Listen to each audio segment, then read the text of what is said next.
Semen analysis test നടത്തിയപ്പോൾ ബീജത്തിൻ്റെ count വളരെ കുറവാണ് ഡോക്ടർ. ഇത് കൂട്ടാൻ എന്തെങ്കിലും മരുന്ന് തരാമോ? ഈ ചോദ്യങ്ങളുമായി പല ദമ്പതികളും എൻ്റെ അടുത്ത് വരാറുണ്ട്. നമസ്കാരം, ഞാൻ doctor Vivek V Kumar, chief fertility consultant and clinical director Wishbone women's clinic and fertility centre Angamaly. ബീജ ടെസ്റ്റ് നടത്തുന്നവർ അറിയേണ്ടത് ഇതിൽ ഏറ്റവും പ്രധാനമായി നമ്മൾ നോക്കുന്ന 3 കാര്യങ്ങൾ: ബീജത്തിൻ്റെ കൗണ്ട്, അതുപോലെ ചലനശക്തി, പിന്നെ ഡാമേജ് ആയ ബീജങ്ങളുടെയും നല്ല ബീജങ്ങളുടെയും പെർസെൻറ്റേജ്. ഇതിൽ ചെറിയ ചെറിയ തകരാറുകളൊക്കെ നമുക്ക് ഒരു പരിധിവരെ മരുന്ന് കൊണ്ട് പരിഹരിക്കാൻ കഴിയും.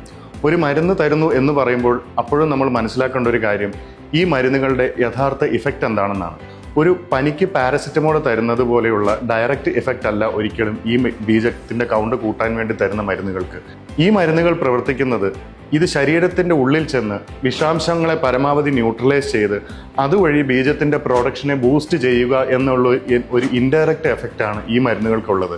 അതുകൊണ്ട് ഒരിക്കലും നമ്മൾ കരുതരുത് വളരെ കുറഞ്ഞ ബീജ കൗണ്ട്, അതായത് ഒരു 5 മില്യൺ അല്ലെങ്കിൽ 10 മില്യണിൽ താഴെയൊക്കെയുള്ള ബീജ കൗണ്ട് കുറച്ച് നാൾ മരുന്ന് കഴിച്ചു കഴിഞ്ഞാൽ വളരെ പെട്ടെന്ന് തന്നെ ഇൻക്രീസ് ആവുമെന്നും അതുകൊണ്ട് ഒരു നാച്ചുറൽ പ്രഗ്നൻസിക്ക് വേണ്ടി നമുക്ക് പ്രതീക്ഷിക്കാമെന്നും കരുതുന്നത് തികച്ചും അബദ്ധമാണ്.